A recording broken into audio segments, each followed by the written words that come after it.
It's C-Doc Again is brought to you by Hackensack Brewing Company and their Imperial Pilsner Auga, which was created in honor of the legendary DJs The Awesome 2. It's also brought to you by Chuck D Spit Slam Record Label Group. The Spit Slam Record Label Group, a Chuck D situation. Catch us on your favorite streaming platform, on Bandcamp, or visit our official web store at spitslamrecords.com. All releases are available digitally or on CD, with select titles available on vinyl and cassette. The Spit Slam Record Label Group. Throwback to the future sound.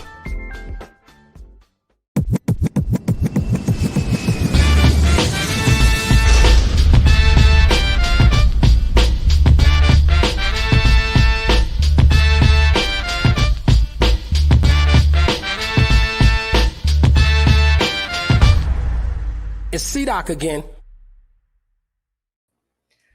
Hey, I'm like sitting back and lounging. Yeah, it's Tuesday night, right? Get comfy.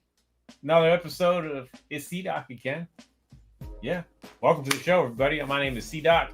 I'm the host, the president of Spit Slam Record Label Group, a producer, a filmmaker, yada yada. Do lots of fun stuff. And but I do not do this alone. Nope. I got the squad with me. Well, actually only one member of the squad tonight, but that's all right. Shout out to Jennifer O'Jenny and shout out to Flatline from Hip Hop Gods for joining me tonight. The homie, the Stromie. He's got the dopest account on Instagram. If you don't follow him, you're a sucker. So don't be a sucker and follow UltraMag7. What's happening, Doc? What's happening, bro? I need to make a T-shirt. If you don't follow me, you're a sucker. I got it with the. Listen, we got to make T-shirts with all our whatever the catchphrase is. I think that's a great idea. I think yeah.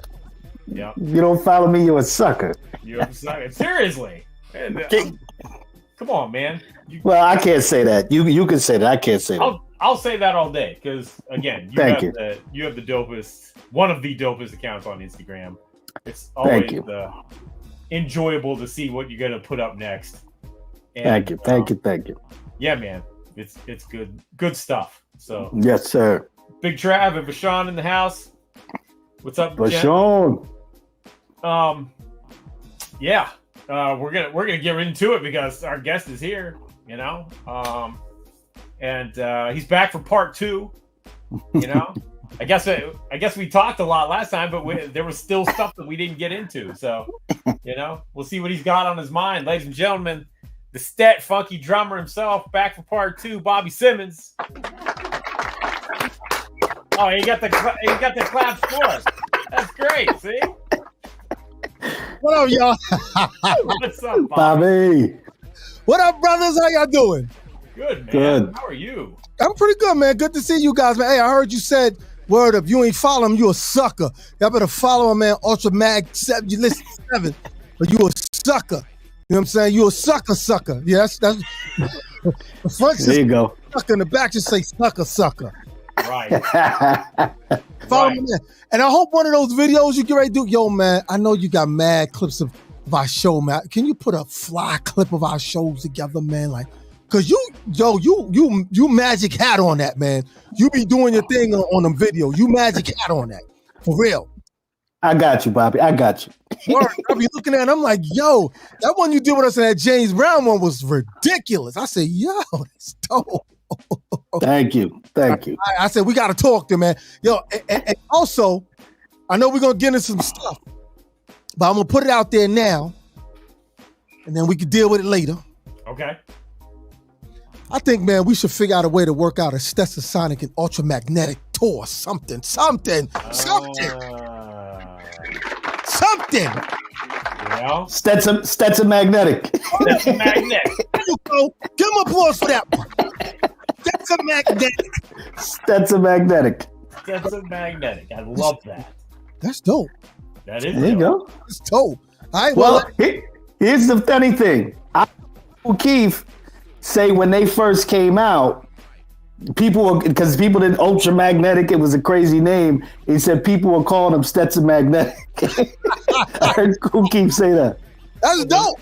There you go. You can say Stetsasonic and ultramagnetic. It's the Stetson magnetic tour. We'd be like, that's dope. Right? And we did let that marinate, y'all. Let it marinate in the circle for a while. We come back to it.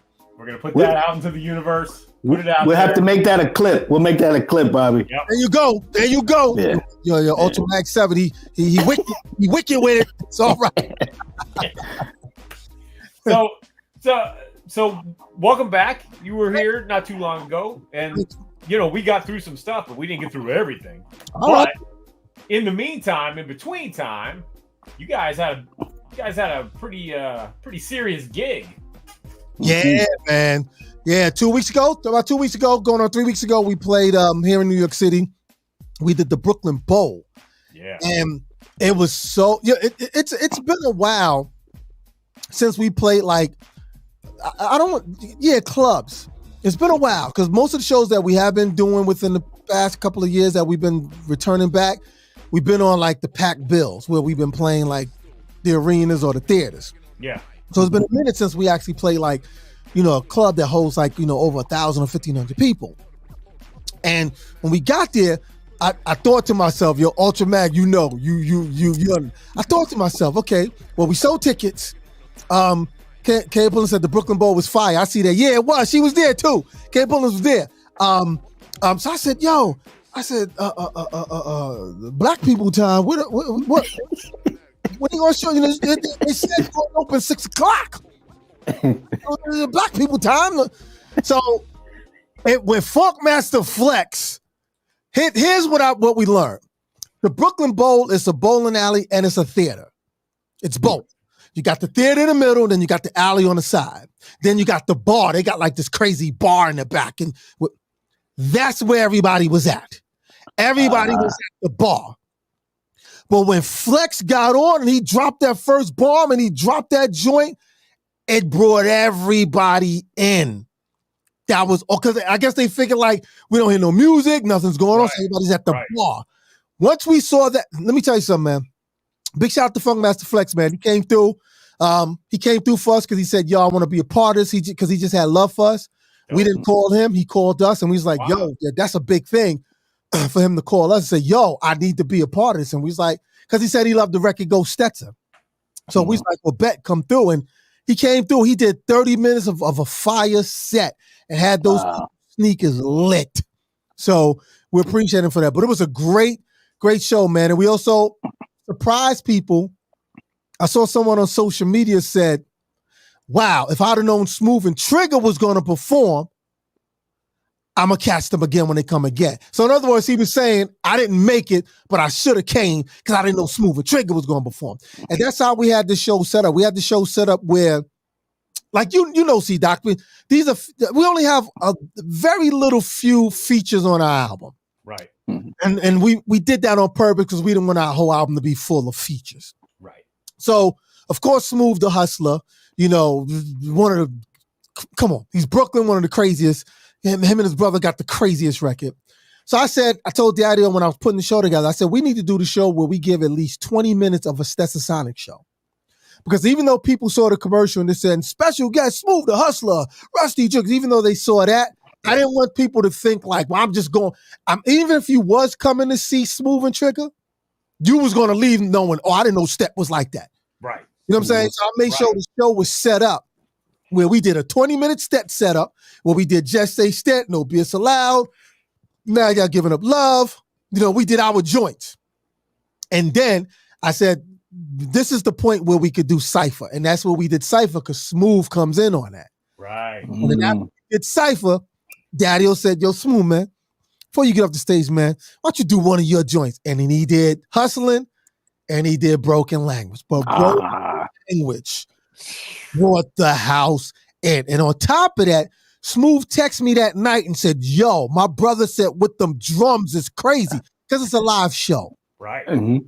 And they never performed Broken Language with a live backup like that. Right. And they that was crazy. So for me, even though my Stet shows is fire, but that was like a moment for me being back there. Yeah. It was a great show that night. Also including Rusty Jukes. He came through and did his thing as well. And Marlon Reigns got great response because that was her first introduction. Yep. On stage with us. Yeah. And she got the greatest response from people. No one complained. She fit perfectly. She did her joints. So we was happy. We was happy how it turned out. So now I just got off the phone about 2 hours ago with some people who's asking me, is that a package tour? Oh. And I didn't say anything. I said, well, it can be, but I said, what are you looking? If you look in the book Stet, it can be worked because they're part of our act anyway. Right. Mm-hmm. So you're gonna get them. And MOP was in the house that night too, but they didn't perform, but they were in the house. Gotcha. So you know as well as I know, C-Doc, we got the Lolita single coming out next. Yep. But if I get it done in time, the B-side, Cypher Part 2 will be finished. And that will have Big Daddy Kane on it. Should I have said that? Maybe I shouldn't have. If I should have said that. Exclusive. Yep. There you go. Maybe I should have waited. But that will also work in our favor in the show as well. Because if we're going to do Cypher Part 1 with Smooth, once we do Cypher Part 2, we can be like, yo, Kane, do one of them joints. Right. Go, let roll. Imagine. It would be insanity. So I'm saying I'm already thinking ahead how our next few shows will look like in the future. Yeah. You know what I'm saying? So for those who came to Brooklyn Bowl, you got a piece of a setup. When you hear we coming through again, you're about to get a bigger piece of the setup. Yeah. Wow. With that night at Brooklyn Bowl. We had fun. A lot of people came through. We was happy with that. That's dope, man. I told Chris Rock to come in and show up. I said, you ain't gonna come see your man Paul? I saw Chris Rock though. I said, come through, man. Come see Paul. He's in town. He said, I'm gonna be there. I'm like, yo, he ain't come through though, but it's all good. It's all good though. Chris is our peoples though. Yeah. Yep. Most definitely. Yep. Yo, this is exciting. This is exciting because not only me being a Stet fan from way back, not only having you guys have a new album out, but you guys getting live shows again and hopefully on a more consistent basis. It's a beautiful thing, bro. Yeah. Mm-hmm. Yeah. Beautiful thing. Yeah, we happy about that. And that's one of the thing that we had to do is we had to figure out how do we want to do this. Of course, we're a classic act. We're not going to ignore the fact that we come from the golden era of hip hop. But because of the new music and we putting out, and we want to gear ourselves to our core fans who love Stetsasonic, whether it's the first, second, or third album.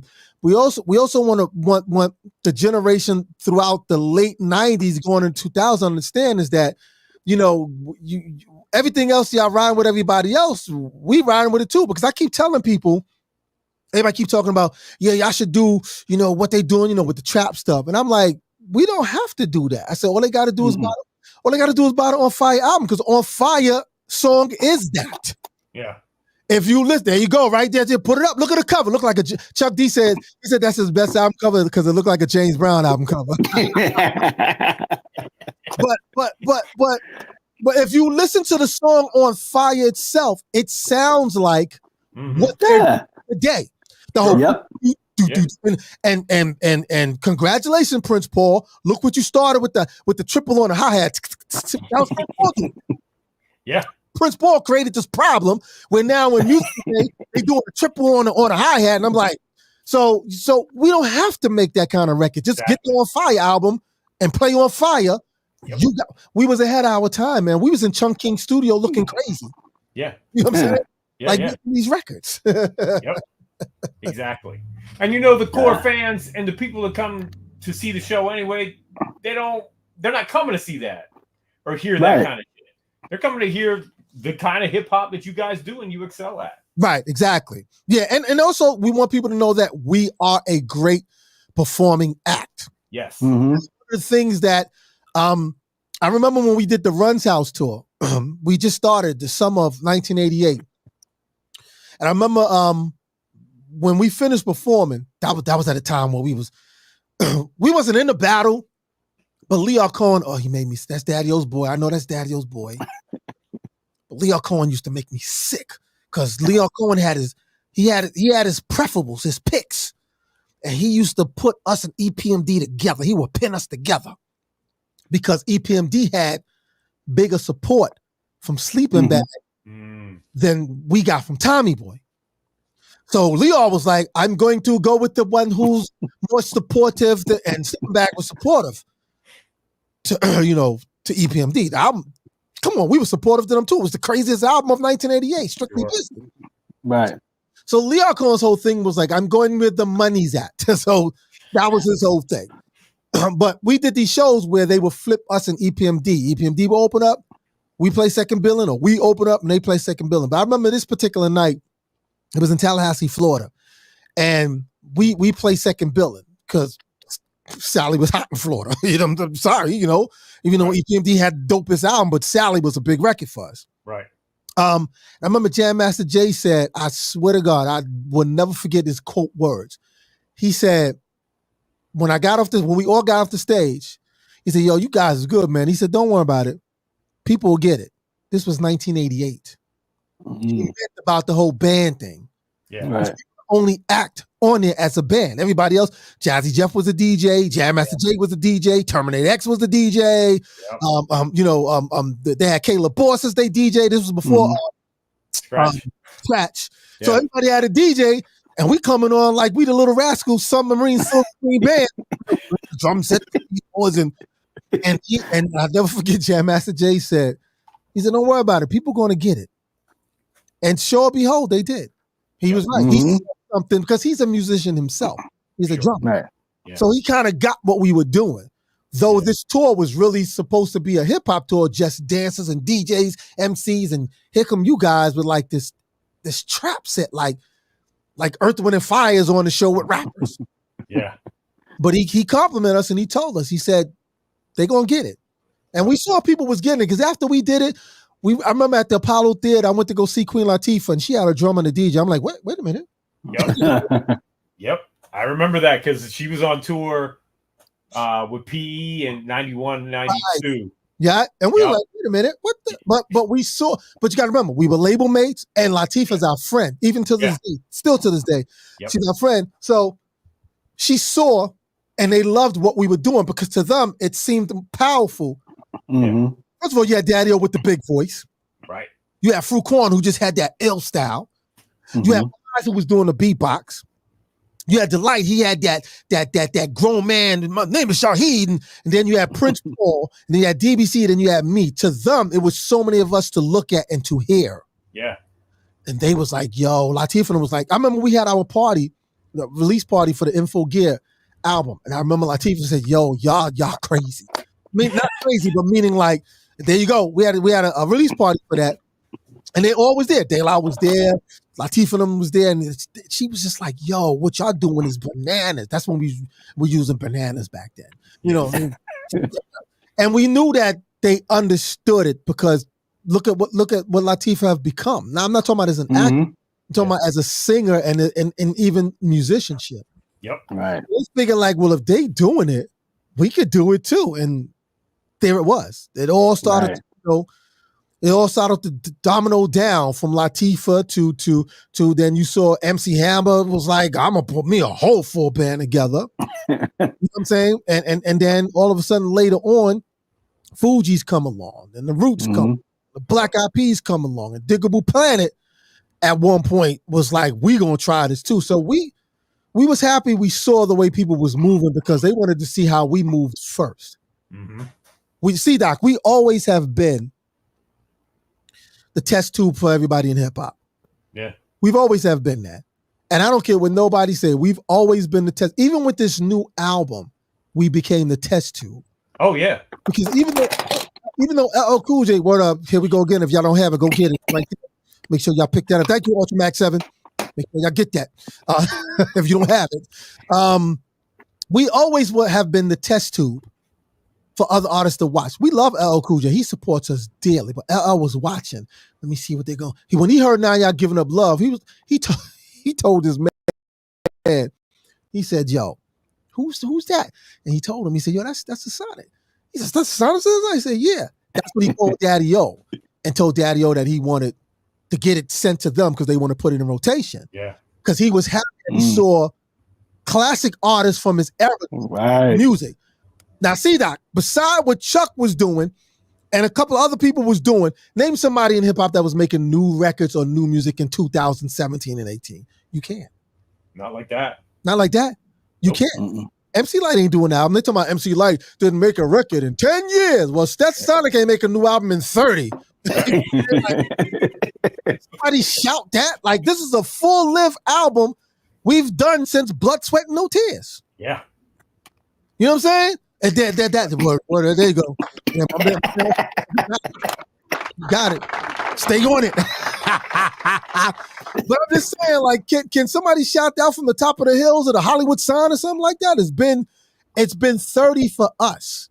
Yeah. You know what I'm saying? So we always known that we've been the test tube for everybody because they watching. Oh, let's see what they do. Ain't they too old to be doing? Nah, they ain't gonna work. The young kids ain't gonna like it. Then all of a sudden, everybody started to feel comfortable. Mm. No one booed us and no one said nothing bad about it. Everybody was like, it's all right. It's not bad. You know, it ain't dope, but it's good. And so once they saw people was warm to it, then they're like, well, shoot, we can make records too. Yeah. So Thanks. again, you know what I'm saying? We've always been the test tube. And I dare any rapper or any artist try to debate me on. Because I'm a DJ. I know who's putting out music. And nobody, no legendary artist was putting out music or an album, rather. Yeah. A full-length album. Yeah, yeah. Because they just think that, they just thought, oh, these young kids, it's a different time and it's a different time. The time is different for you to get back in. Yeah. You know what I'm saying? So we kind of knew that. We knew it. But that's all right. Yeah, it's not coincidence that Now Y'all Giving Up Love comes out and Here We Go Again comes out. Fallen Soldiers comes out. And I was like, wait, these guys are actually doing this. And you know how we knew? When we did the was it Lady B show? I think we did Lady B show. Yeah, yeah. It was a hot bash you always have every summer. We did an event and Onyx came up to us and they was like, yo, that Fallen Soldiers joint is doink. Nobody never did nothing like that. That's dope. And that's when we knew they was watching. The album wasn't out yet. We were still working on the album, C-Doc, when we put that video out. Yep. So when Onyx came up to us, we was like, yeah, they watching. They watching. They watching going, yo, what's Stetsasonic doing? They doing what they do. They putting out joints. Like, we're not afraid of nobody. We're not afraid of we're not afraid of the older cats who's like, nah, you guys should step back and let the young kids do it. We ain't afraid of them. And we ain't afraid of young kids talking about, nah, man, y'all should give that up. No, we ain't afraid of y'all neither. Because there's two things we know we could do to the young kids and the older people. Do a show with us. We will murder y'all. Yeah. We the best live performing act ever. Well, not ever. Not ever. Let me take that back. One of them. We're one of the greatest live. So any rapper that do shows with their 30 homeboys on stage waving with them, we don't need that. Yeah. All we need is Wise, Daddy-O, Delight, me, and Paul. We fine. Yep. We can take care of that whole crowd by ourselves. And Marla, I'm sorry. Shout out Marla. Did I leave Marla out? And Marla. What up, Marla? Well, it's all right. Then Marla just came in, so you're but I don't want to do that to her because that's my family. Big up to Marla. Yeah, you too, Marla. She came in too. She may be sexy to y'all, but she hood. She will. Don't play with her. But yeah, so we're not worried about them, man. We're really not worried. And if we were worried about them, then we wouldn't even do it because then we'd be testing our music with them. Yeah. What do y'all think it is? And then we got to depend on them telling us what they want to hear, not what we feel seems or feel great to us. Because that's what we always made. When we made the On Fire album, of course, hip hop, even the Info Get album, hip hop was very at its early stages. But when we make our records, we didn't make our records to go, yo, we hope the Bronx like this, or we hope Brooklyn like this, or we hope, the boroughs that we was representing. We were just like, yo, we gonna make this. It felt good to us. Yeah. And we were learning at the same time. So if it felt good to us, when we put it in the universe, it felt good to them. That's the same attitude we taking now. Yeah. Right. You can tell. You can tell. It makes a difference in the music. This Here We Go Again album felt good to us when we did. Doc, you was riding with us. Yeah. Felt good to us. We changed certain things. We put it in the universe. If they like it, they like it. If they don't, oh well. I ain't got time to come to the house and go, so what do you think we should do? I ain't got time for that. Right. I ain't got time for that. You know what I'm saying? It's like, we've made platinum records. We work with big artists. So all we want to do is take all those elements and make it work again today, but also beef it up with a little tenderness of some new nuance of today. Nuance, I'm sorry. Yeah. Nuance. We're not stupid, even though a lot of people still jacking old school style, but we know how to, the nuance of the new style. We know how to blend in. We're not idiots, Yep. So geez, man, it was earlier in the year. When did we put this record out? April? That was April of 1988. Yeah. 1988. The Info Gear album came out. Info Gear. And then the new one was, and then Here We Go Again was April of this year, right? Or was it earlier? Oh, word, I ain't even thinking that. Word up. Yeah. That's right, because we dropped it right after the Unsung episode. Yep. Yeah. Oh, shoot. I hear that. There I go, y'all. Piece of information the reason why y'all should pick the album up. Exactly. Hit me, Ultramac. Hit me, Ultramac. Hit me. That's why y'all should pick the album. Here we go again. Stetsasonic. It's available now. Y'all know where to go get it. There you go. At Bobby Simmons Records and Tapes.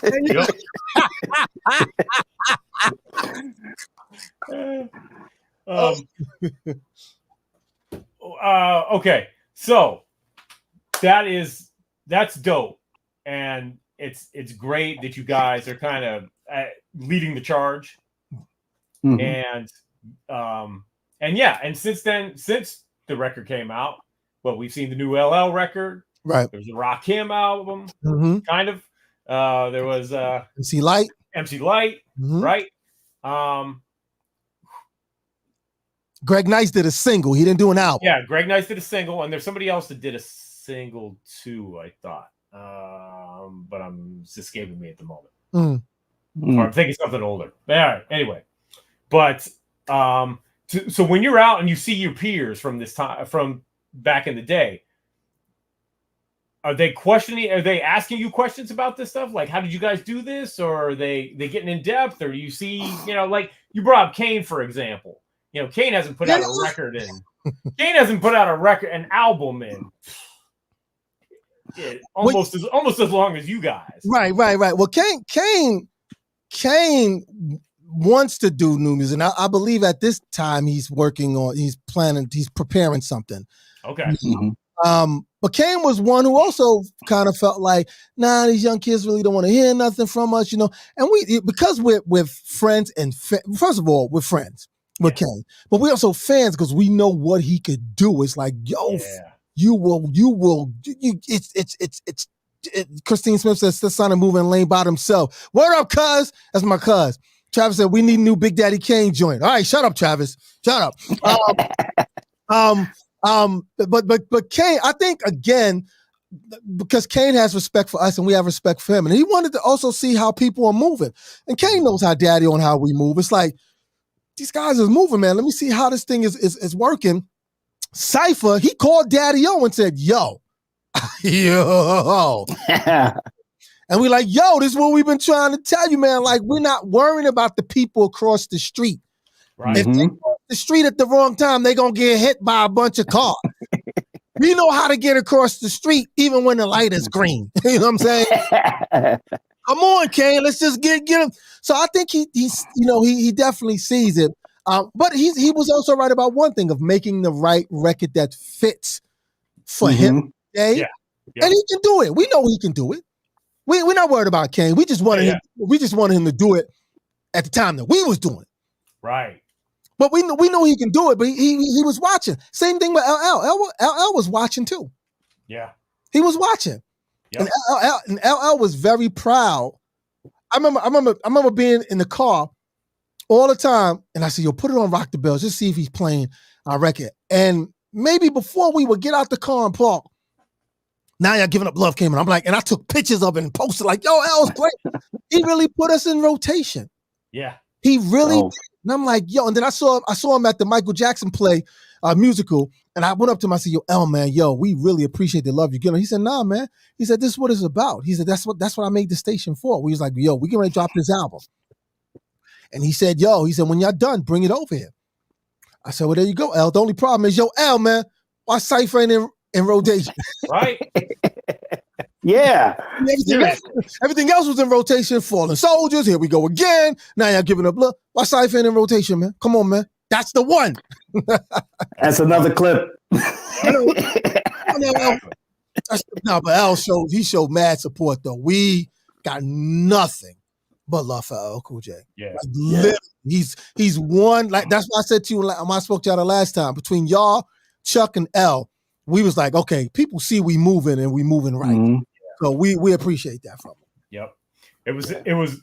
I don't have Sirius in the car, but my mother-in-law does. And so every once in a while, I borrow her van for something, and I always put on Rock the Bells when I'm in there because it's the only time I hear it. And there was one time early on, like not too long after we put the single out, that Now Y'all Giving Up Love came on. I was like, oh, yeah, you see? You see how you react? That's how we react. And it's like, wait a minute, didn't we make records that hit the radio already? But we didn't care. I know.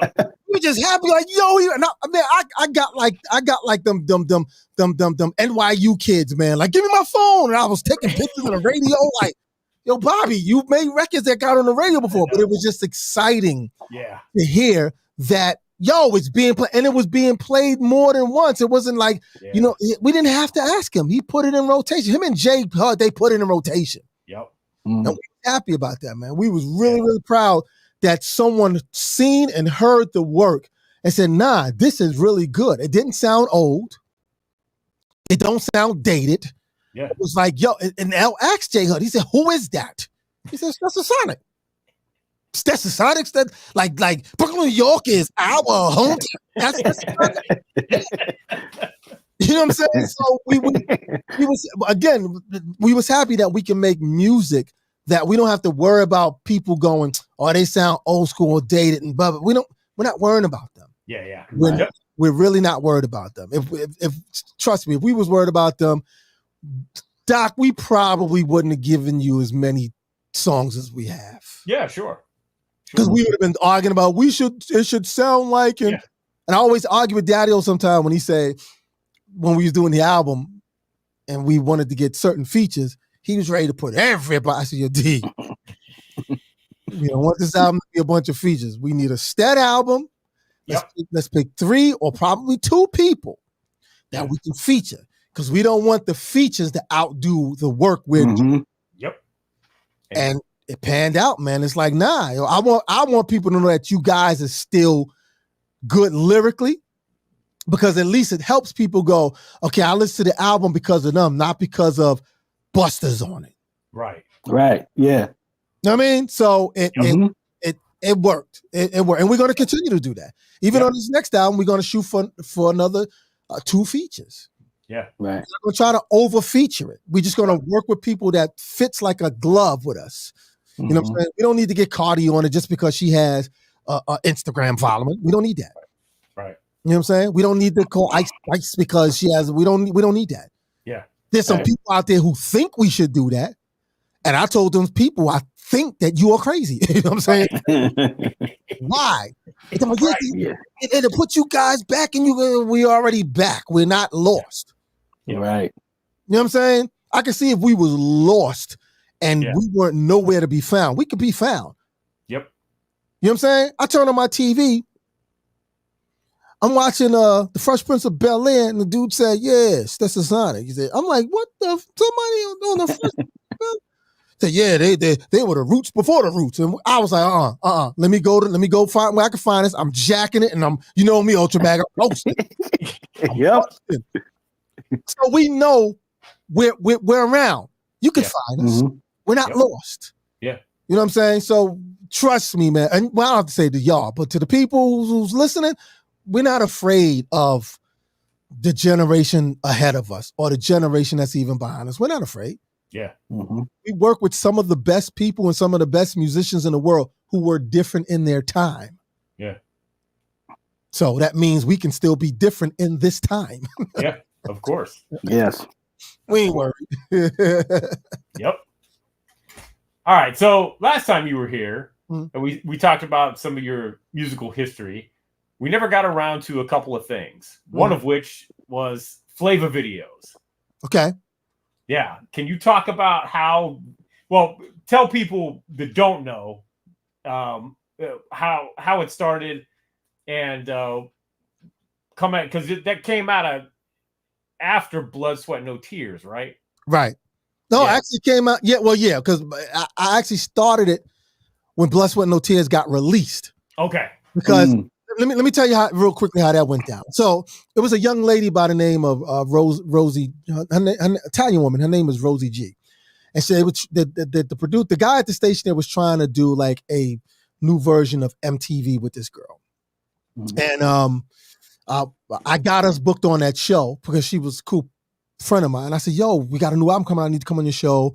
Let's promote this Blood, Sweat, No Tears album. So I went on a show with her, and we was having so much fun that the producer of the show at the time was like, yo, you and her, y'all work good off each other. Would you be interested in doing the show with her? Because you know hip hop. I'm like, cool, no problem. Let me know. If I'm not on the road, I'll be glad to do it.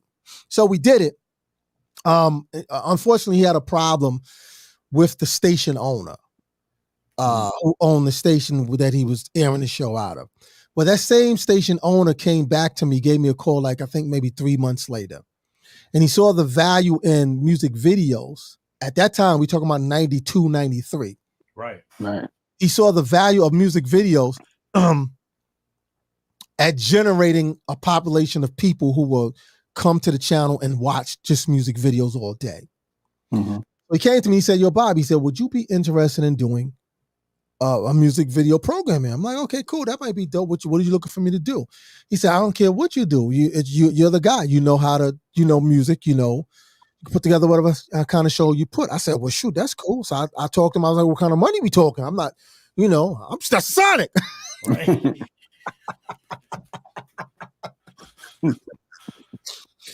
I mean, I just want, let him know, hey, we're going to talk some money. So he said, we can talk about that. He said, but I knew there was a catch to it. So the catch was, we can work the money out. You can do whatever show you want to do, but you have to promote my psychic readers. He had psychic readers that did tarot cards. Yeah. They had the headphones on. They would talk to people on the phone, talk to them like how we doing now. And they would have tarot cards and they would read, stuff like that. He said, if you promote them during your breaks, we have no problem. I'll pay you what you want. We can work the deal out and da-da-da. I'm like, okay, that's not really bad. You know what I'm saying? Yeah. So when I would come up and do a set to take people's phone calls or to introduce the next video, you see how we on this right now? This is how he would have the psychics up. He would have the psychics up with me. I'm like, wait a minute, I don't know if I want to do that. We could just let them know the psychics is here, give them the number and let them call them. No, he wanted the psychics to be seen with me. Wow. Because he knew that if I talked, he can promote them. Yeah. Now, I started booking guests on the show because at that time, I was making friends with everybody. The first guest I had on, I interviewed him. I still have these episodes too, was D Nice. He was the first one that came on the show. Wow. So I still had that episode too. D Nice was the first one that came on. The second one that came on was Salt and Pepper. That's when they was promoting the Let's Talk About Sex record. Okay. I got that episode too. And it was Salt and Dame Dash too. Shout out to Dame Dash. People need to fall back on him sometime. Dame Dash too, but Salt was the first one who said it to me. We did the show and she was like, we was having fun. People was taking phone calls to promoting the psychic readers. She came over to me and she said, let me ask you something. I'm like, this was Cheryl. This was Salt. She said this to me. So let me ask you something. I'm like, what? She said, are you making money off the phone calls? I said, yeah, the whole point is was for me to promote his psychic readers and take phone calls and requests for videos. She said, no. Are you getting money off the psychic readers phone call? Because you promoting the psychic readers and the psychic readers could be making a lot of money, which at the time they were. Yeah. And she said, are you getting a percentage of that because you promoting them? And I said, no, I'm not. She said, you need to re-talk that over. I'm like, okay, you know what? She right. It didn't bother me, whatever. But when Dame said it,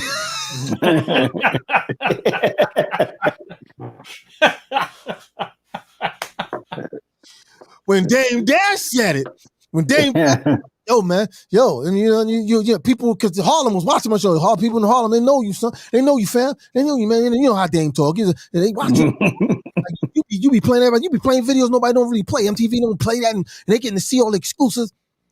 When Dame said that, I went back to the owner of the station. Like, yo, I said, you know what? I'm really, really promoting these psychic reads, and they getting calls because I'm telling them to call them. We got to relook over this deal. He didn't want to do it with me. So I was like, well, you know what? Then I'm not even interested in doing this show no more. Wow. So I shut the show down for one day. And the psychic readers were only getting minimum calls. And then he called me back. No, actually, he didn't call me back. I came back to the studio because my partner Ray was still working because he was working with the psychic readers. And he said, well, look, what do you want to do? And I said, well, look, I mean, I'm sitting there telling my, call the psychic readers. I'm pointing at them because they're in the Spock screen and we need to figure this out. And we tossed and turned a lot, but we figured it out and we got it. And once we got it, that was the birth of Flava Videos from 92. I end the show in 2009. Wow. James Brown died in 2008, right? Christmas? Yeah. March, I did my last episode of 2009. I didn't realize it went on that long. Wow. Yeah. I had everybody come through from Eminem to Snoop Dogg to Mary J. Blige to Diddy, but Diddy was in my studio. I wasn't in his. Let's make that point clear. I got my videotape to prove it. He was in my studio being interviewed. I wasn't in his studio. But yeah, that's Flava Videos. And what's cool about Flava Video was that it wasn't just on in New York only. We was on in Philly. We was on in Atlanta, Georgia. We was on in Florida. We was on in Poke and Beans in Liberty City. That's an area in Florida. They got it's like Brownsville or East New York, but it's called Poke and Beans. They got one called Liberty City. Yep. And I actually broke Trick Daddies in the music. Wow. Because my show was different than everybody else's show. Flava Video was different than everybody else's show. Flava Video was really, I do not care what your video look like. Just give me the video and I'm playing it. Right. Other networks and shows were like, well, let me see if it's quality for my show. I didn't care. I had a guy named 7 Up. His name is 7 Up now, but his name was Jay Quinn back then. Him and Nikki and all of them, they had a group together with Bow-Legged Lou's son called Luna All Stars. And he did a video with a camcorder that looked at so like it costed $1 to do it. But I didn't care. Yeah. He would always see me and say, yo, B, man, I got a video. How can I get you my video? And he would give it to me. What's up, Soul Buck? I heard the show, man. Yo, you need to do a Stetsasonic mixtape because that was dope. Don't think I wasn't paying attention. I seen you. So this kid, Jay Quinn, he gave me his video and the song was called Who You Know. And I played that video. He shot it in Coney Island, like in the projects and everything. And I played it. I did not care. It was a video that was shot on 50 cents. I didn't care. I played it. And that's what made the hood love the show was that, he'll play anything. Yeah. We could get our videos played on his show. Yeah. You don't have to worry about MTV or BT because they're going to look at it and they're going to get back to, all we got to do is call Bobby up and say, how can we get you the video? And they'll send it to me. It'll be on that night. Because I was on 12 hours a day. I did 6 days a week live. Wow. Live. I was in the studio live. I did not tape. I did it live. And then when I did shows, I got someone to cover for me, like when I went and did shows. But pretty much the time, I did it live every day. I did a midnight show to 6 in the morning. Then I did a 3 p.m. to 9 p.m. in the evening. And I would come back and do midnight to 6 and just play all day. Man. Take phone calls, do skits. I used to do these skits like, Yeah, I was gonna ask about the skits. Yeah, but that was the reason why I did Flava Videos. I did Flava Videos because before I did Flava Videos, I was doing stand-up.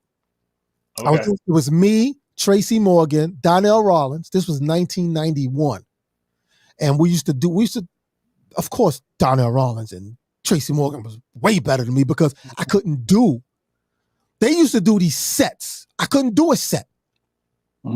All I could do is get on, talk for like 2 minutes, say something stupid, people laugh, and I'll be like, all right, the next guest is coming up. That's me. Yeah. I can't do like a 20-minute set of jokes. It was really hard for me to do that. So when I used to do the comedy store, we used to do the comedy store with them, I used to cheat. I used to get up there and say, yeah, you know, and then I would say something stupid. I would do a little dumb dance. Like 2 minutes would go by. And I go, all right, y'all, coming up to the stage next is my man, Donnell Rollins. Make some noise. I didn't really do stand-up. I just did a couple of dumb jokes, couple of dumb moves, 2 minutes, got up. I said, I'm not doing this no more. Y'all want me to host? I'll host, but I ain't doing no stand-up. And so I use Flava videos to do my skits for comedy. Because people kept saying, yo, you funny. I'm like, okay, but I can't do like a 20-minute stand-up. I can't be funny for 20 minutes. Right. I can be funny for like maybe 2 or 3, but I can't be funny for 20. So that's what made me do that. Flava videos was more for that. It was the videos being my opening acts. And then, okay, y'all, here's my skit. And it was, you know, I wanted to be like the headline performer because I'm going to premiere. I'm going to do a Jodeci skit or a Biggie skit. I remember Biggie, I only met Biggie. I met him twice. I met Biggie the first time at Daddy-O's house when he was doing Real Love. Then I met Biggie again at Daddy-O's house when Daddy-O was promoting You Could Be a Daddy album. Me and Cap would switch as DJs for Daddy-O because Big Cap was Daddy-O's DJ at that certain point in time. And I remember Big was in front of Daddy-O's house. And he asked me, he said, yo, man, how you do that? Give me the loot skit. How'd you do? I said, I did it on one screen. I did one on the other screen. He said, yo, that's crazy, man. I was like, but that, because when I first heard Biggie's album, I didn't hear all the other songs. The first song I heard was Give Me the Loot. And I said, yo, Daddy, I said, who's the other guy rapping on him? And everybody in the car said, that's him. I was like, what? I didn't know he was doing both parts. I thought he was rhyming with somebody else. So I didn't know Biggie that well the way everybody else in the car knew him. I only met him twice. Right. So I was like, yo, that's dope. I said, who's the guy with the motherfucking right? Who's that guy? And everybody in the car said, that's him. I was like, what? So that's what made me do the skit. Because I was intrigued by how he did this record, Give Me the Loot, and both of them are him. Yeah. I said, oh, shoot, he did this Slick Rick. Yeah. Slick Rick do that. Yep. It was dope. So Flava videos came about really me wanting to be a stand-up comic, but it wasn't my job. Couldn't do it. Flava videos saved me from that. Right. And yeah, you got the archives, like you said. I got every episode. I got everybody from when Talib Kweli was on, when I interviewed Nori when he just got home from jail. Wow. Soon as he got home from jail, I got that too. I got that on the show. Hey, yo, Nori, man, when I'm coming on Drink Champs, man, I had you on when you got home from jail. Right. Can I do Drink Champs? I mean, I was on Math Huff. At least Math called me. Right. Damn, Nori. I had him on the show twice too. I had him on the show when he just got home from jail. And I had him on the show when him and Capone did their album together. So I got both those episodes. And I never forget what Nori told me. He said, yo, man, he said, trust me, man, people in Rikers, man, in C70, they be watching. They used to fight for the TV. I'm like, yo, I hear you. Like, people from Rikers used to call all the time. I used to hear them. They'd be like, yo, B, put on that MOP. And I'm like, yo, we have people in Rikers calling. Like, y'all using your phone time for that? And they did, though. They did. Wow. Yeah. So yeah. So I had a lot of people on, man, from R. Kelly to Mary to everybody came through. Well, mostly everybody came through. Chingy, Deborah Cox, everybody came through, to the show because it was a free fall show. Yeah. It was really come on. I didn't have notes. So you started, no, it was like, yo, let's just talk. Yeah. And we talked. Snoop came on the show. I had a lot of people on the show, man. So it was fun. That's how I got to really meet a lot of people. And when 2000 came in, so that's what kind of kept me connected to the new kids, right? Because the show kept me connected to the new artists, Nelly, Juvenile, it kept me connected. So I had a lot of cats that came through, man. I had fun having them all on the show, from Trina to everybody. It was the best. It was really one of the best times I had in my career is doing that show. That's dope. That's great. Yeah, I had only found out about it after the fact because we didn't have it here in Pittsburgh. So Right, yeah, we was trying. We was trying to get other markets though, but the guy who owned the station, he did deals with certain stations. Like he did a deal with Channel 7 in Philly. He did a deal with a station in Atlanta, Georgia. He did a deal with another station upstate, like Osnick and all upstate. So there were certain stations he was selling his fee to air the show in those markets. Florida. So we tried. We tried to stretch out to other markets, but then I wound up doing a couple of shows. I started working with BET as well. I was doing Freestyle Friday with Free and AJ. Yeah, I was doing that with them, so I was able to do that and still do flavor videos at the same time. Even though Free and AJ were the host, but I only came in during when Freestyle Friday was going. Right. Yeah. So yeah. All right. So okay, I'm guessing this was Jennifer mentioning this, but because she and I talked about it before. Jennifer used to watch the show. She know. Jennifer know. we gotta talk about your record. Oh my God. We gotta talk about your record, Poo Tang. Because we didn't get to talk about it. All right. Last time. Okay. Yes. Poo Tang came out of flavor videos. Okay. When I used to do flavor videos, actually, I still do that today because when I do my podcast radio show, I had Karen White on a couple last month. And when I had Karen White on, while I'm playing music in the background, I sing these stupid melodies. And if you saw the video I posted with me and Karen, I got her singing "Take Off Your Shirt," and she's singing it like "Take Off Your Shirt," and then I'm just singing dumb hooks and melodies. Right. But to them and to the beat, it sounds dope. And if you go back and look on my page and see the interview with me and Karen White, she goes, "Yo, that sounds hot." I'm like, Karen, it's stupid. It's a stupid hook. You know, take off your shirt. But she was singing it. Right. That's how Poo Tang came about. When I was doing the show, I was waiting. We had a bunch of calls on, so my partner Ray would put them on hold. So while he would have them on hold, the calls on hold to put them through, I would do things like, all right, we got videos coming up, y'all, so you can put in your requests now, you know, and and I would just talk stuff. And then and while Ray was setting up, I'd be like, yeah, so y'all get ready now. Come on, let's just Poo Tang. And I just start singing stupid hooks. Just making it up. I swear to God, just making them up. So I've been doing that the whole day of that show. So when I came on at night, the midnight show, a lady called me and said, "Hey, Bobby, do you have a record for that song you be singing?" I'm like, "What song?" She said, "That Poo Tang song." I said, "No." She said, "Because my little kid was singing that song." I'm like, "Oh, my little kid ain't supposed to be singing that song." He said, "Well, my little kid sing that song, and when she wake up in the morning, she's probably going to sing it again." So Ray said, "Yo, B, that's dope." He said, "Yo, you should make that a record." I'm like, "Yo, Ray, it's stupid. It's the most dumbest thing." So I'm already an idiot already because I wanted to be a comic. So I'm an idiot. So what I did was I took my own money and invested in Bobby. So I said, I'm going to put this record out. But I was smart also because I said the A side was Poo Tang, but the B side was Smith & Wesson and Dime. I don't know if you remember Dime. Dime was the two girls, the twins that rapped on DMX record. Oh, right. Okay. Right. So I did a record called Do Real Things with Smith & Wesson. Oh, he had to pull up the cover. So I said, well, for the hip hop fans, you got a Smith & Wesson and Dime record. Everybody knew Dime because they did that record with DMX.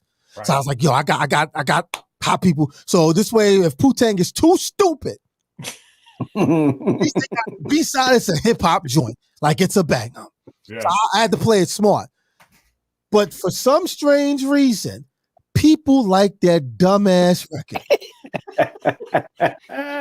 They liked it so much that if you go on YouTube, you will see a video I did. What was the name of that record store? It was in Times Square.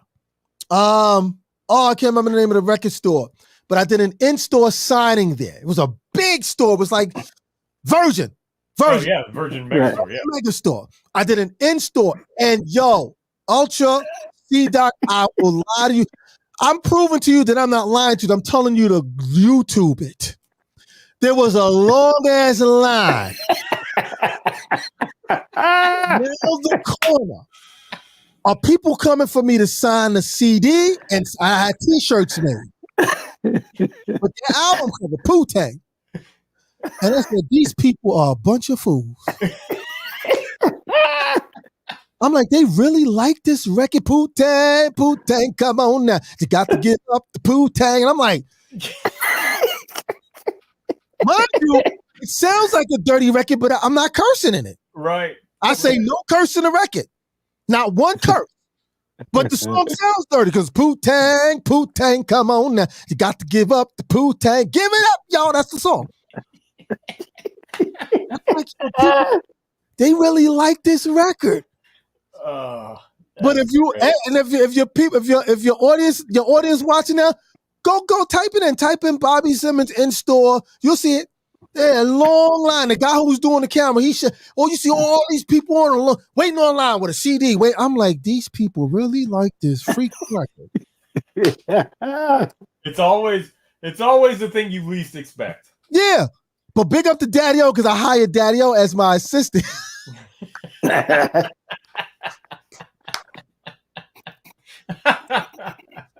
We had meetings. I say so to Dad. I put out my own label. It was called Pink Eye Records. That was the label. And what I did was I didn't want to go to a record company. I paid someone for a distribution deal. So I paid Elektra for distribution. Because I'm like, we done already left Tommy Boy. I'm not going through this bullshit again. It's my company. I get to own the song. I can put it out. That's why you can't find the record. You can't, if you try to go find Poo-Tang, you can't find it because I own it. Right. I own it. I can put it out when I want to put it out. If I ever want to put it, you can't find it on stream because I own it. Yeah. Right. You won't be able to find it. So if you still want that stupid record, let me know. I'll put it on stream. Dumbass record, man. But Jennifer, that's how that record became about. I was an idiot on Flava videos singing a dumb song and said, let me put it out. And I put it out and bam, it was like people really liked that song. Poo-Tang. Exactly. And all I did was, and you know how I did the song? I did the song like how James, I know this is a wrong analogy, so please don't laugh. I know this is a wrong analogy to use, but I did the song like how James Brown did Say It Loud, I'm Black and I'm Proud. He laughed. He laughed. Let me tell you why. That's a hell of an analogy, Bob. I see, that's what I'm saying. Let me tell you. Let me tell you why. If you know James Brown record, Say It Loud, I'm Black and I'm Proud, right? Mm-hmm. He goes, say it loud. I'm black and I'm proud. Oh man, he gonna pull the video up too. Actually, Jennifer did that. That wasn't even Jennifer. So if you remember Say It Loud, I'm Black and I'm Proud, right? And Say It Loud, I'm Black and I'm Proud, James Brown will go, now we deserve a chance to do something for ourselves. Yeah. Tired of beating the head up against the wall and working for someone else. Say it loud, right? So I did that with Wu-Tang. So I said, how the verse go? So when I just stepped into a club, I see sexy women everywhere.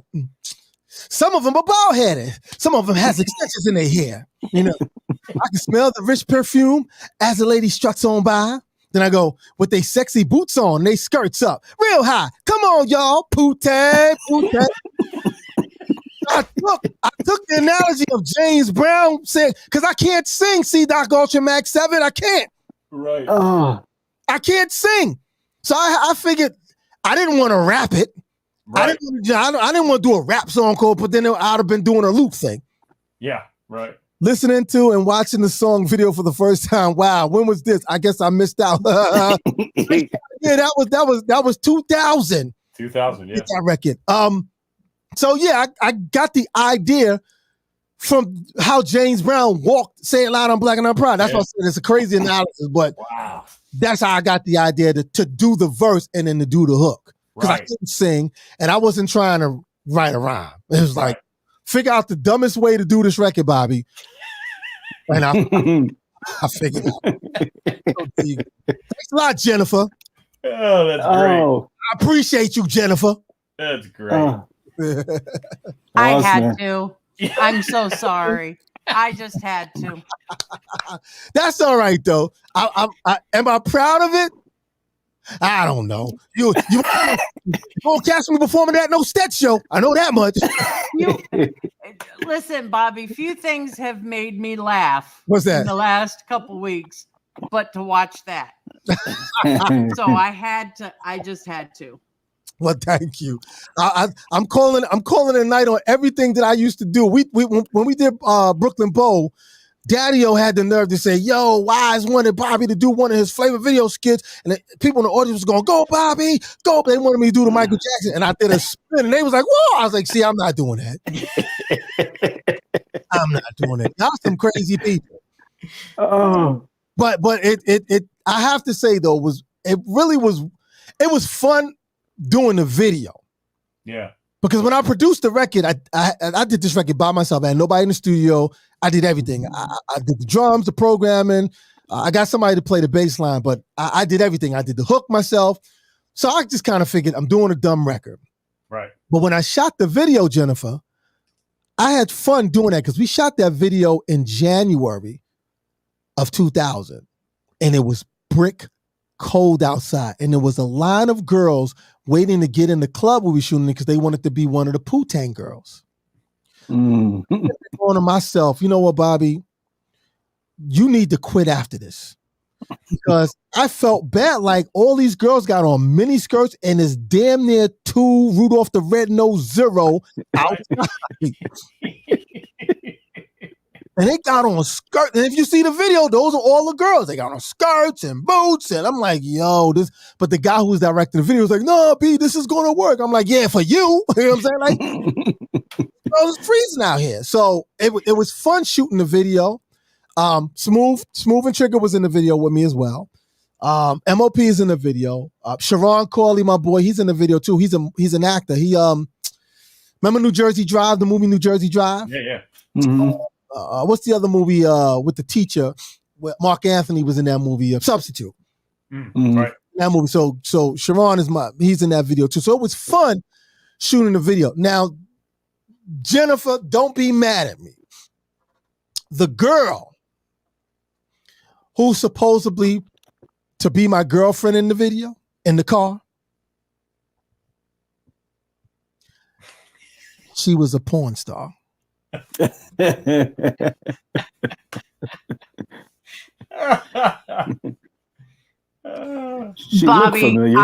I'm not right.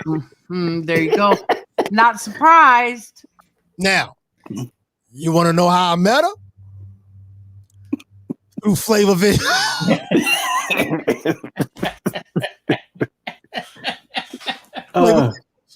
She came to my show. Remember, I was telling y'all, I don't care who you are. You could have been somebody who had an ice cream truck. I'd have had you come on the show. I'd have been promoting your ice cream. She came on the show and she called first. She said, Bobby, she said, yo, her name was Desiree. That was her name. She said, Bobby, my magazine is out. So I'm like, oh, so you got a magazine? You own a magazine? She said, no, I'm in a magazine. Oh, cool. So you're a model. So, yo, you should come up here and let me interview you and model you. And she said, you don't know what kind of magazine I'm in. So I'm like, what kind of magazine you in? And she told me. She said, I want to come up. She came up. Now, I still have that pinup because she signed it. She signed it. I still have that pinup. I'm not good. That pinup is in my. Let me shut up before somebody find it. But it's an album cover.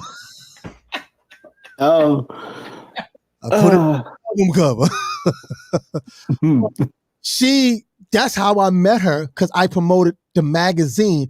And the magazine, when I promoted, they got a lot of buys. Do business with me. So I used to charge them to promote their magazine. But I told them I only do it on a nighttime show. You know, I used to do the nighttime show, right, Jennifer? When I did the nighttime show.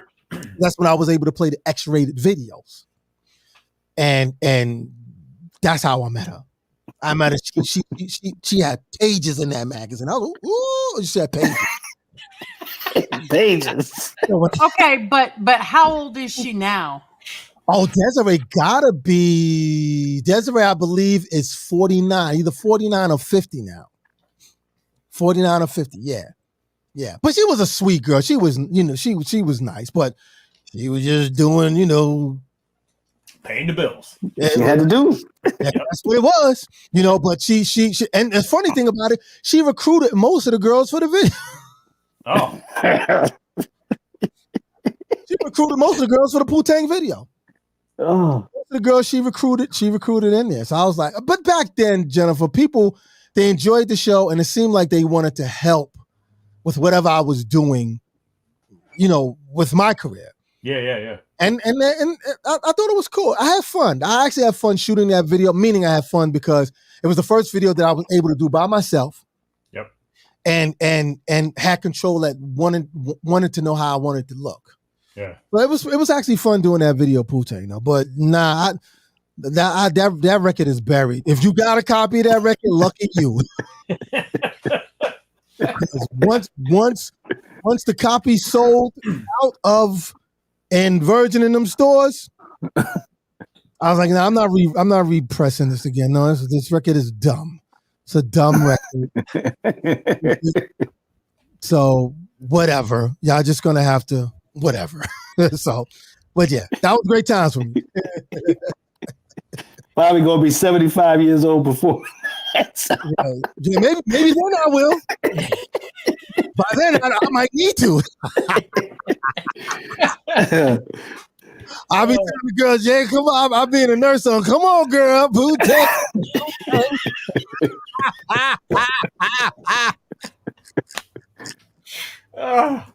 I have a wheelchair pushing myself around. Yeah. What's up, Pisces? I named all the signs in the record. I named Taurus, Pisces, Scorpios. I named them all in the record. So you all give it up. Oh my goodness. I'm done with that. I'm done with that record. So we do a Stet show and somebody say, do Wu-Tang. I'm going to say, I don't know what you're talking about. Everybody else could do their solo record except for me. Yeah. Just forget that. Exactly. But no, Jennifer, she'll wind up saying, you should perform it. Who's that? I can't see you, lady. I want to ask about, speaking of B-side, you mentioned the B-side with Smith and Wesson, right? And, Dime. Yeah, and Dime. Yeah, I want to talk about another B-side that you worked on. It's My Turn by Uptown. Ooh, wow. Yeah, Uptown. That's Mace's. Is that his nephew? No, his cousin. That's Mace from De La Soul. That's his cousin. I got that project. Let me show you how enthused I was ready. At the time, Stetsasonic Info Gear album had just got dropped. Right. We just released. Well, of course, we released it in April, and we was on the road. Every time we would travel on the bus, everybody had something they was working on. Paul was working on De La Soul's album. Daddy-O was working on Cookie Crew and Third World, and like, yo, everybody in there doing something. I need to be doing something. The only record I did during the Info Gear album, or before the Info Gear album came out, was Audio 2. I did when the 2 was on the mic. Yep. With Steve. So I was like, yo, Cats is working. I need to start working. So that project came to me through Dante Ross. Because I submitted a song for Queen Latifah's album. I said, well, since everybody's working on something, I'm getting this Queen Latifah album, because she didn't drop the album yet. She only had Wrath of My Madness out. Right. The album wasn't done yet. So I said, you know what? I'm getting on Latifah's album. So I submitted songs for Latifah. And Dante said, yo, this track will be dope for this kid I'm working with. We just signed this kid called Uptown. So I'm like, okay, cool, let's work on him. I got mad tracks, don't worry about it. But make sure I didn't want to call Latifah until I had a track. I wanted her to be surprised by someone submitting her the track. Yeah. Well, of course, Daddy-O and Paul got to do Latifah album. When Latifah album came out, Mama Gave Birth to the Soul Children, produced by Prince Paul, The pros, daddy. I'm like, yo, Dante, they're not giving you a articulate track. but I started to work on the Uptown record. And that's how I got that project. I got that project when Dante let me hear him. He said, listen to his voice. It's a bit unique and different. Yeah. And it was. It was. So working with him, I actually still speak to him to this day, man, like on Word. social media. Yeah, he's under Ricky DaCosta. That's what he's under. Okay. But yeah, but it's if I'm not, I don't want to say nephew. I think that's his cousin, Mace's cousin from De La. And that's how that project came about. I loved working with him. I did 2 songs with him. There's another song that never got released because they dropped them. I was gonna ask, yeah, because that 12-inch is like, it's so ill, man. Yeah. You know? Mm-hmm. And I'm surprised that nothing ever happened with it. Yeah, because at that time there was so much going on. You had us, Digital Underground had Do What You Like. Yeah. They just dropped Latifah's album. They were preparing De La's album because Pluck Tune was out, and they dropped Me, Myself, and I wasn't out yet. They dropped what's the other song? Jennifer? Lawn. Oh, Potholes, yeah. Oh, yeah. Potholes in My Lawn. So the Tommy Boy was, then they had the Force MD. They was moving the Forces album. So they was moving a lot. So I guess they wanted to see what was going to happen with this record. It did good, but I guess for them it wasn't enough because once De La album dropped, it was like, you know what I'm saying? Right. And they had Naughty signed. Oh, wow. They were preparing Naughty. Naughty they didn't drop Naughty yet. They dropped Naughty. So I had an argument with somebody someplace. They said his math is wrong. Humpty was out in 89. Humpty did not get released until 1990. 1990, yeah. Yep. So I'm like, and that's why I'm glad Chuck D told me that when I was on the show with y'all last time. He said, Bobby, why are you arguing with people and you Stetsasonic? I'm like, yeah. I'm arguing with the guy who was trying to tell me when Humpty was released. And I'm like, I'm on the label. Yeah. Yep. What You Like was first. Yeah. Yep. You know what I'm saying? Because, they picked us up. Stetsasonic became your hip. And they wanted to be a hip-hop band, too. Yeah. Digital Underground. Yes, they did. So when the Uptown record happened, they wanted to see how was it going to move, where they was going to go with them. They didn't know. At that time, Tommy Boy was really into gimmicks. Sorry. So I guess they probably didn't see him or felt that. I don't know. Me and Dante never really had that conversation. Maybe I'll talk to him again later. But we had another track that we recorded that we did. It was called Let It Drop. I still got it on cassette, but they never released it. Wow. They never released it. So they went with It's My Turn first and Dope on Plastic. Yeah. And then I got to Let It Drop, and they said they dropped them. Wow. So, you know what? Maybe I might bootleg Let It Drop. Hey. Just bootleg it. Hey. Yo, but I was always curious if there was any other material from that time, like if he had started working on a record or. Yeah, well, I did 2 with him. I did 2. The other guy, I think they did 1. Him and Dante did 1, but I did 2 with them. And they took the Dope on Plastic, the one that Dante did.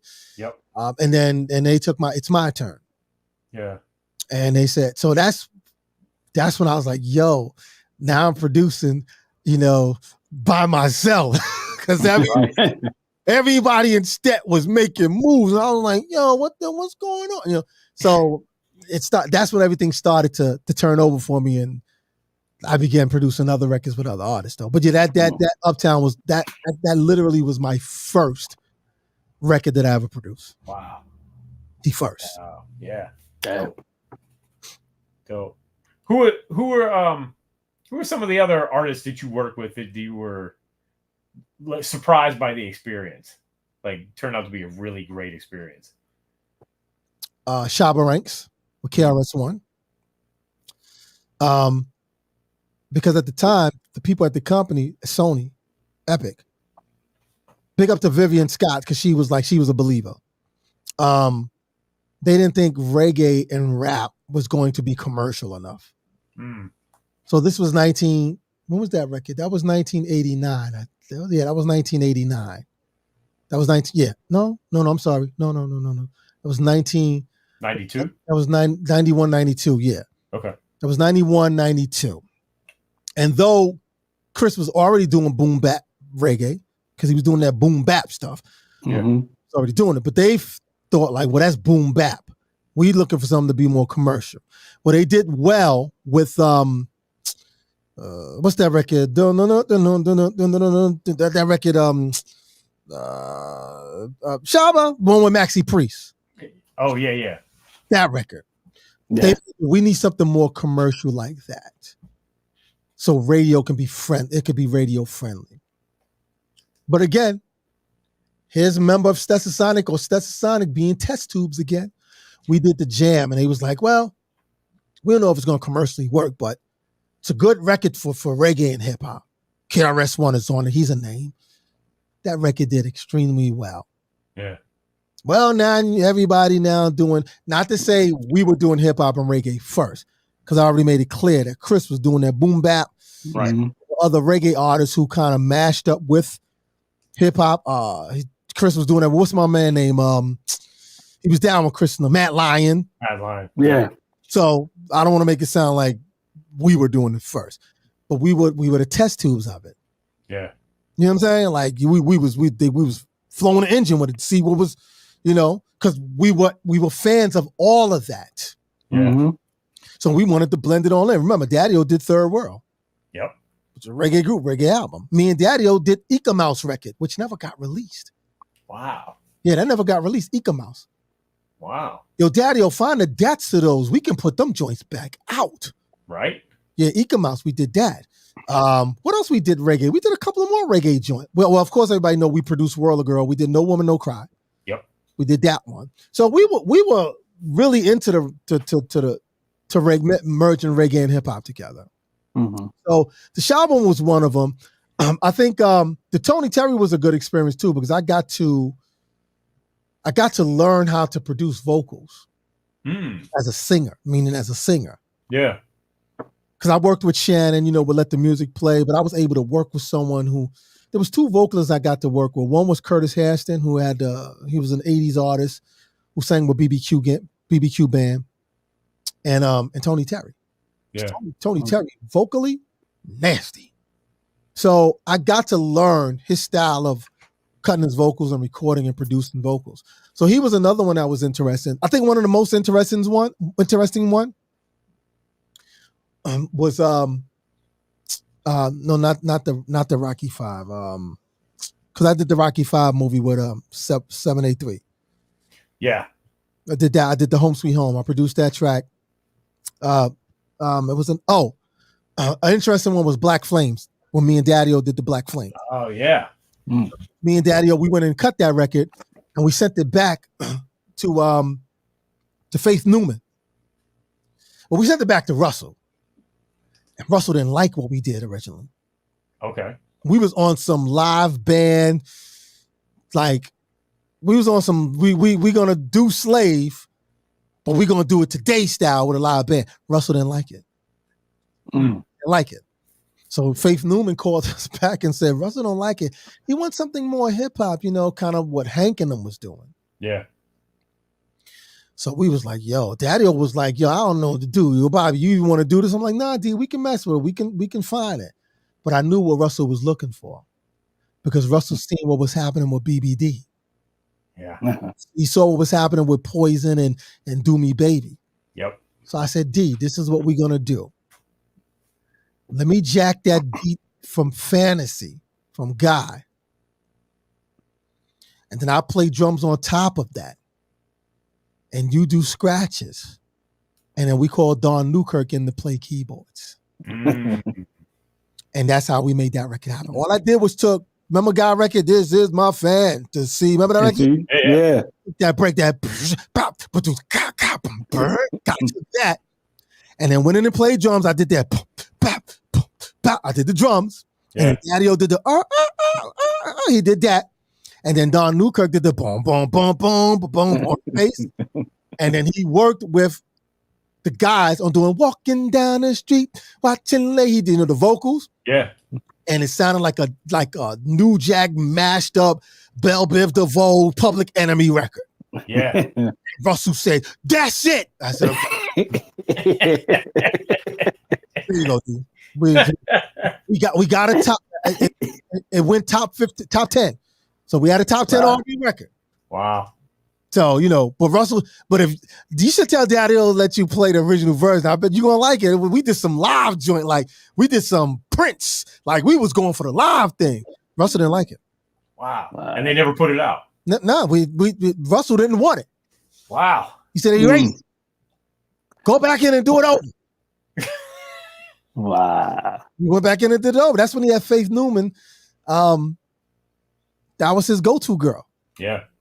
She was like, yeah, Daddy, he wants you and Bobby to, so we went back in. Then D always asks me when it comes to doing stuff, like, yo, where do you think we should go? And I'm like, well, I think I know where Russell Head is at. And I knew at that time it was Belle Biv DeVoe. Yeah. Mm-hmm. Yep. And who worked with Belle Biv DeVoe? Hank and Keith, right? Yep. Bomb Squad. So I said, I know where he want to go. Yep.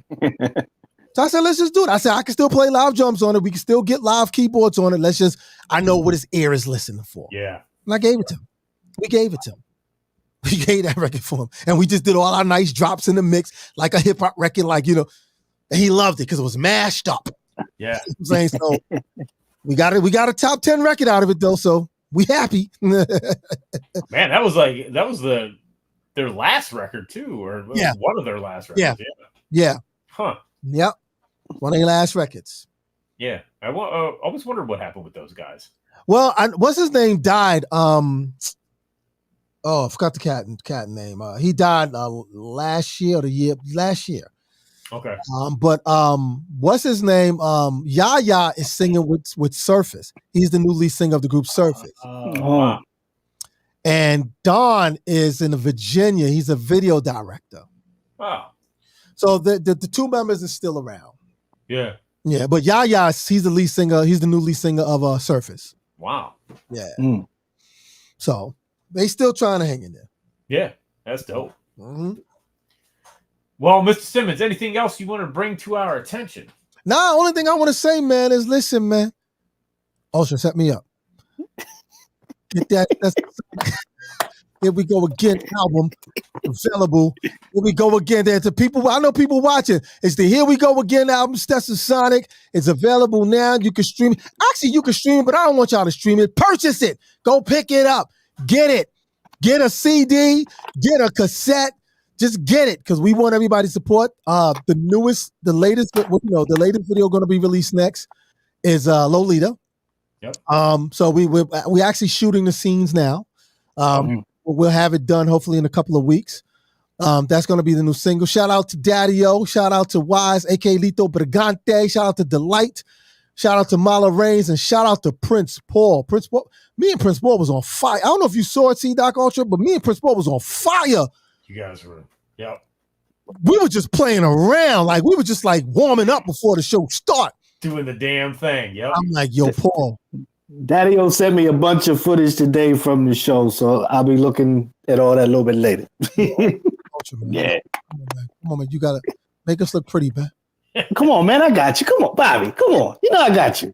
Make us look pretty, man. Don't do me like Prince did, man. Don't do that, man. Hey, we ain't gonna pull the tambourine, man. I called Tony. I called Tony when we did the interview. I tagged him. I said, "Yo, Tony, man, you need to join C-Doc show and tell him what Prince did to me, man. I wanted you to co-sign and like to let him know that." Why he gave me a tambourine, man? I want to play the drums, man. He said, Tony told me, he said the reason why, because he said if Michael B would have got off the drum set, Prince would have fined him. Because he would keep fines.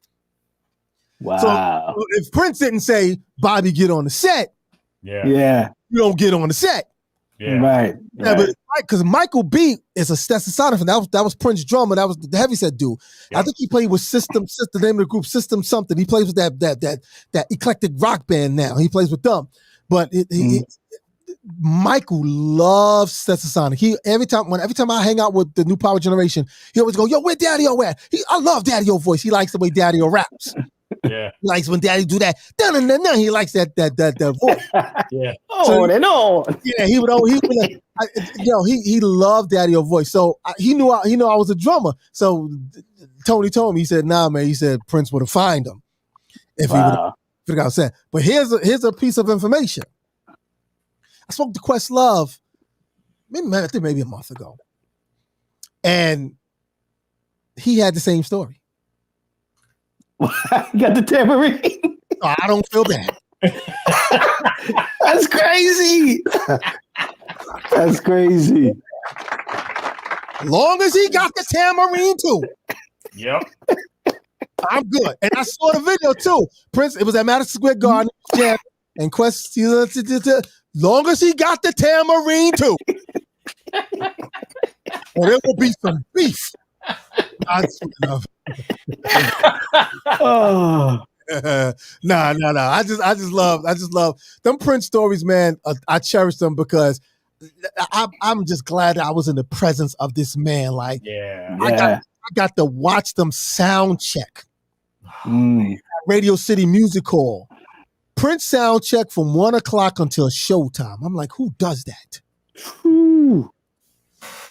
Because I met with Tony and them because he had to get me in to Radio City, gave me my laminate pass, which I still have. I still have that. That's what the guitar pick on it. And I sat there and I watched them sound check. I remember I got there like one after 1, maybe 1:30. And Princeton was sound checking from 1 until 6. I'm like, who sound checks that long? Were they just jamming out and playing? They were jamming out, but he also went through certain songs that he added to the set that night because Lenny Kravitz was coming to play with him. And he wanted the band to learn the song "If You Were Mine," which was from the Dirty Minds album. Yep. And that was the song he was going to do with Lenny Kravitz. Wow. So he went over that song with the band. I never forget. I'm like, yo, this guy really is a superhero. I'm not even, capping the story. Prince is like a superhero because he went to the horn players. At the time, he had 3 horn players. He had a trombone player, a sax player, and a trumpet player. And I remember Candy. What up, Candy? Candy was one of his sax players. It's a female. And he went to the horn players. On the song "If You Were Mine," there was a bridge of a vamp where he wanted the horns to do a certain things. And and they couldn't get it, so he played it on the guitar for them. It goes like this. Then he played it. Then he played it for them. I'm like, yo, you playing the notes for the saxophone player?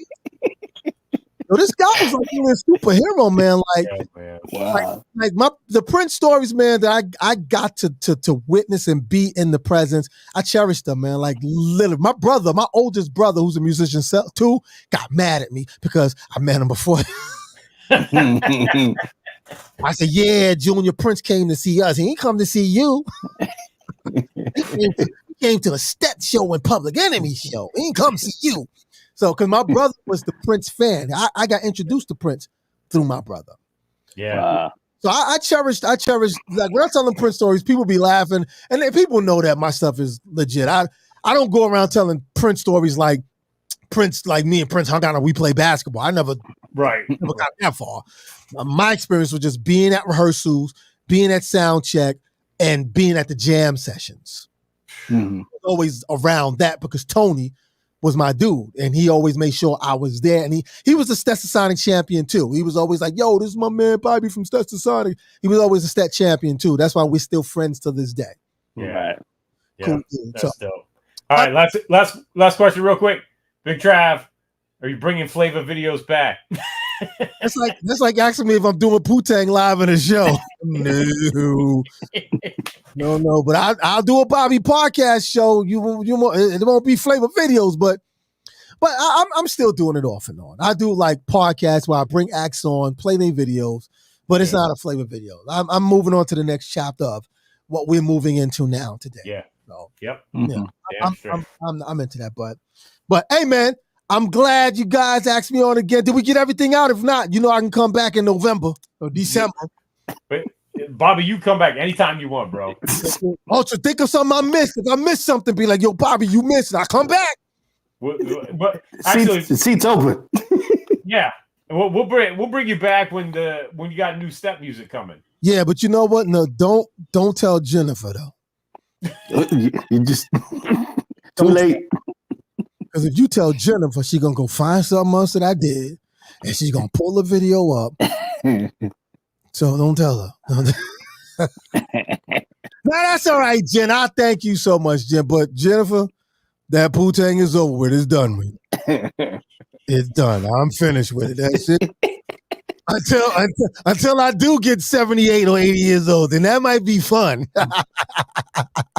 Oh, the dancer skit. Yeah, now I'm proud of those days, Jen. I'm proud of those. I'm proud of my skits now. I don't mind bragging about the skits. That's what Biggie asked me. Biggie said, how did you do that? Remember, this is 1994. Right. This is no green screen. This is 1994 when I did this.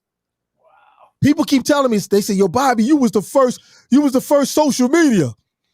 I'm like, really? They say, because this is what they doing on TikTok now. Yeah. Yeah. See, yeah, Jennifer, I'm proud of these, Jennifer. I'm not ashamed of these. I love these. Those skits, I love them. But that Poo-Tang, no. We done with Poo-Tang.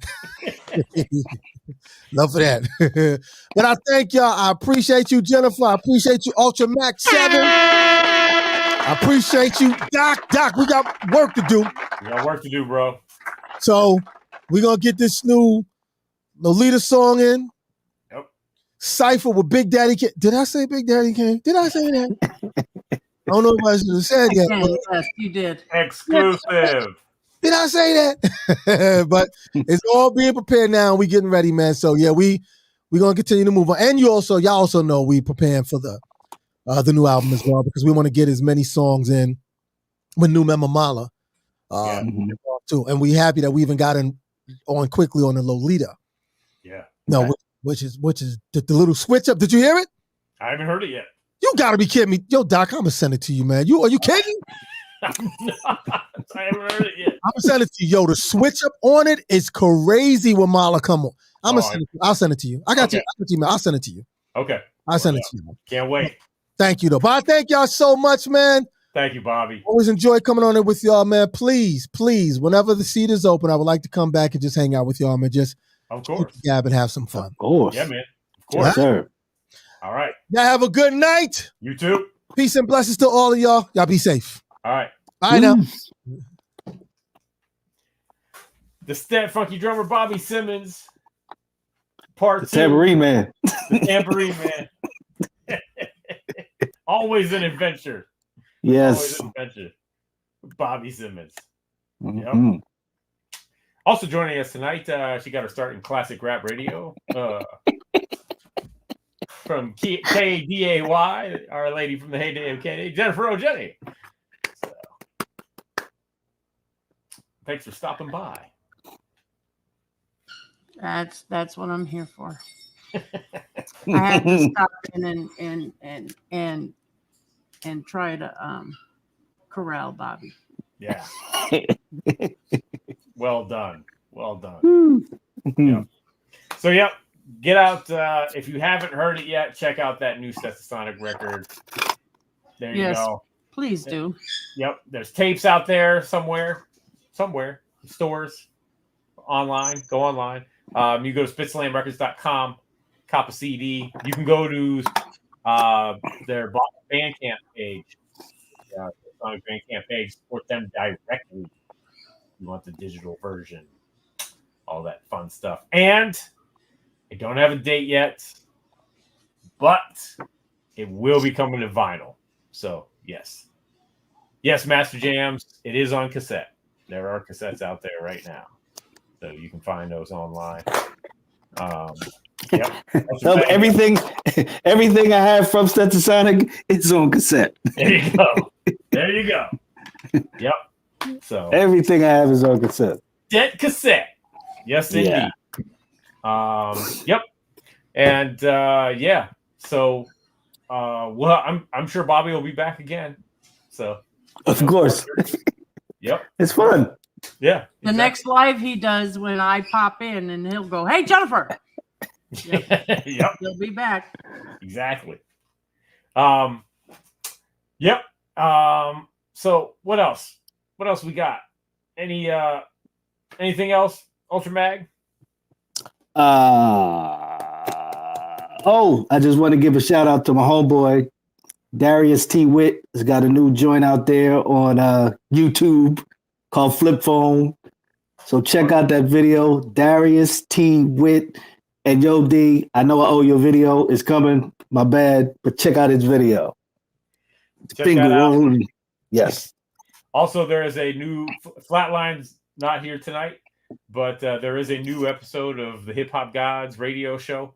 So you can check that out on Rap Station and Mixcloud. And you can join Flatline, Mr. Chuck D, and myself every Friday night for the Angie Don't Stop radio show. 2 hours of hip hop power. I play the Spit Slam Jam of the week.